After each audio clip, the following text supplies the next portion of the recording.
The great pyramid of Giza आज से 4500 साल पहले बनाया जाने वाला एक ऐसा अजूबा है जो कि आज तक इंसानों को हैरान करके रख देता है। दोस्तों, इस पिरामिड की हाइट 441 फीट है और ये पूरे 4000 सालों तक इंसानों के द्वारा बनाया जाने वाला सबसे ऊंचा स्ट्रक्चर है। इस पिरामिड में इतने भारी पत्थर यूज किए गए हैं जिनका वजन 2 टन से लेकर 80 टन तक है, जो कि एक नॉर्मल हाथी के वेट से कहीं ज्यादा होता है। दोस्तों, इस पिरामिड का टोटल वेट 60 लाख टन है और वहीं दूसरी तरफ दुनिया की सबसे ऊंची बिल्डिंग बुर्ज खलीफा का वेट सिर्फ 5 लाख टन है, यानी कि बुर्ज खलीफा के वेट से भी 12 टाइम्स ज्यादा। लेकिन आज से 4500 साल पहले बिना किसी रिसोर्सेज और टेक्नोलॉजी के एंशिएंट इजिप्शियंस ने इतना बड़ा स्ट्रक्चर आखिर बनाया कैसे, जहां आज इंसानों की बड़ी बड़ी क्रेन्स को यूज करके एक 20 टन वजनी पत्थर को मूव करने में ही हालत टाइट हो जाती है। वहीं एंशिएंट इजिप्शियंस ने बिना किसी व्हील के इतने बड़े बड़े पत्थर मूव कैसे किए और इससे बढ़कर इन पत्थरों को पिरामिड की टॉप तक कैसे पहुंचाया। तो आइए इन सभी सवालों के जवाब आज की इस वीडियो में जानते हैं। दोस्तों, इन पिरामिड की कंस्ट्रक्शन में सबसे पहला जो क्वेश्चन हमारे सामने आता है वो ये कि एंशिएंट इजिप्शियंस इतने सारे स्टोन्स आखिर लाए कहां से, क्योंकि सिर्फ एक पिरामिड में ही 2.5 मिलियन स्टोन्स यूज किए गए हैं। इसका जवाब आर्कियोलॉजिस्ट ने 1941 में ही ढूंढ निकाला था। आर्कियोलॉजिस्ट को गीजा से 18 किलोमीटर साउथ ईस्ट की तरफ तूरा में काफी बड़ी बड़ी लाइमस्टोन क्वारीज मिली और आर्कियोलॉजिस्ट के मुताबिक यही वो जगह है जहां से एंशिएंट इजिप्शियंस ने पिरामिड के लिए लाखों लाइमस्टोन निकाले होंगे। लेकिन फिर हमारे सामने एक और सवाल आता है कि कैसे एंशिएंट इजिप्शियंस ने यहाँ से इतने बड़े बड़े और परफेक्टली स्क्वायर शेप्ड स्टोन काटे। दोस्तों, इसका आंसर भी आर्कियोलॉजिस्ट को इसी क्वारी से मिला। आर्कियोलॉजिस्ट को यहाँ खुदाई करते हुए 3500 साल पुरानी ब्रोंज की चैसल मिली।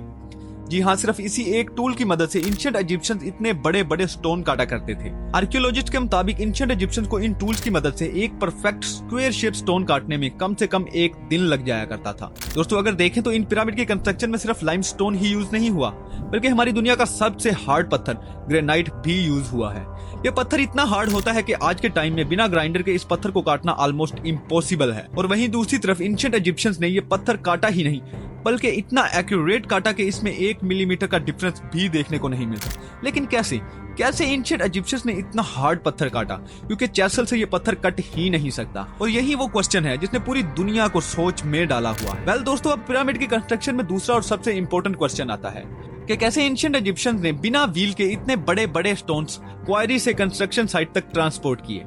इस पर इजिप्शियन आर्कियोलॉजिस्ट 2 थ्योरी प्रेजेंट करते हैं। पहली ये कि इजिप्शियंस ने क्वारी से लेकर गीजा तक एक कैनाल बनाई होगी और बड़ी बड़ी बोट्स पर स्टोन्स को रखकर कंस्ट्रक्शन साइट तक पहुंचाया जाता होगा। लेकिन आर्कियोलॉजिस्ट को अभी तक इस कैनाल का कोई भी प्रूफ नहीं मिला, जबकि दूसरी थ्योरी काफी हद तक रिलेटिव मानी जाती है। यूनिवर्सिटी ऑफ एम्स्टरडैम की एक रिसर्च के मुताबिक एंशिएंट इजिप्शियन पत्थरों को मूव करने के लिए वुडन स्लेड्स का यूज किया करते थे और इसका प्रूफ हमें इजिप्ट से मिलने वाली काफी पेंटिंग्स में भी देखने को मिलता है। जैसे कि इस पेंटिंग में देखा जा सकता है कि कैसे एंशिएंट इजिप्शियंस एक स्टैचू को मूव करने के लिए वुडन स्लेड का यूज कर रहे हैं। लेकिन इस पेंटिंग में एक और चीज नोटिस करने वाली है, वो ये कि एक आदमी इस स्लेड के आगे पानी डाल रहा है। जब रिसर्चर ने इस चीज पर एक्सपेरिमेंट किया तो उन्हें बहुत ही वियर्ड चीज देखने को मिली। एक्सपेरिमेंट के मुताबिक अगर रेत में एक खास अमाउंट तक पानी डाला जाए तो स्लेड और रेत में फ्रिक्शन बहुत ही कम हो जाता है। इससे पत्थर को मूव करने में बहुत ही कम पावर लगती है। दोस्तों, इस थ्योरी के मुताबिक पहले पत्थरों को स्लेड्स पर रखकर नाइल रिवर के किनारे तक लाया जाता था और फिर बोट्स पर लाद कर गीजा तक पहुंचाया जाता और एक बार फिर से इन स्लेड्स पर रखकर पिरामिड तक ले जाया जाता। दोस्तों, अब पिरामिड की कंस्ट्रक्शन का तीसरा सबसे बड़ा और कंट्रोवर्शियल क्वेश्चन आता है, कैसे आज से 4500 साल पहले एंशिएंट इजिप्शियंस ने बिना किसी क्रेन के इतने बड़े बड़े पत्थर पिरामिड की टॉप तक कैसे पहुंचाए। यही वो क्वेश्चन है जिसने आर्कियोलॉजिस्ट और रिसर्चर की नींदें उड़ा रखी हैं और यही इन पिरामिड की सबसे बड़ी मिस्ट्री भी है। इस पर आर्कियोलॉजिस्ट के 2 ओपिनियंस हैं, जिसमें से पहला रैम्प सिस्टम है और दूसरा लीवर सिस्टम। तो सबसे पहले हम रैम्प सिस्टम को समझते हैं। आर्कियोलॉजिस्ट के मुताबिक एंशिएंट इजिप्शियंस ने स्टोन्स को ऊपर ले जाने के लिए एक बहुत बड़ा रैंप बनाया हुआ था और इस रैंप की साइड पर लकड़ी के पिलर्स लगाकर एक बहुत ही यूनिक पुली सिस्टम बनाया, क्योंकि आर्कियोलॉजिस्ट ने ऐसा ही एक पुली सिस्टम स्टोन क्वारी से डिस्कवर किया है और इसी की मदद से पत्थरों को आसानी से ऊपर ले जाया जाता होगा। इस रैंप वाली थ्योरी पर लोगों के डिफरेंट ओपिनियंस हैं। कईयों के मुताबिक ये रैंप स्ट्रेट नहीं बल्कि जिगजैग था और वहीं कईयों के मुताबिक ये राउंडेड था। ये तो रही रैंप वाली थ्योरी। अब बात करते हैं लीवर सिस्टम पर। आर्कियोलॉजिस्ट के मुताबिक एंशिएंट इजिप्शियंस 1 टन से लेकर 3 टन वजनी पत्थर को ऊपर ले जाने के लिए लीवर्स का यूज किया करते थे, जैसा कि आप इस आर्ट वर्क में भी देख सकते हैं।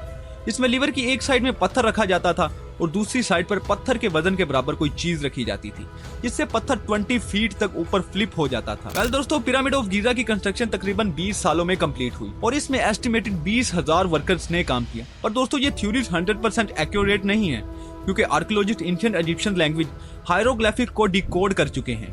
और यहीं पर आती है सबसे ज्यादा हैरान कर देने वाली चीज, क्योंकि आर्कियोलॉजिस्ट और रिसर्चर को पूरे इजिप्ट में कहीं भी पिरामिड के कंस्ट्रक्शन के रिलेटेड कोई भी सिंगल वर्ड नहीं मिला। और सबसे बढ़कर पिरामिड के अंदर लिखी हायरोग्लिफिक्स में कहीं भी पिरामिड के कंस्ट्रक्शन का कोई जिक्र नहीं, जिसका मतलब ये कि शायद ये पिरामिड इजिप्शियंस ने बनाए ही ना हो, बल्कि इन पिरामिड को किसी और ही सिविलाइजेशन ने बनाया हो।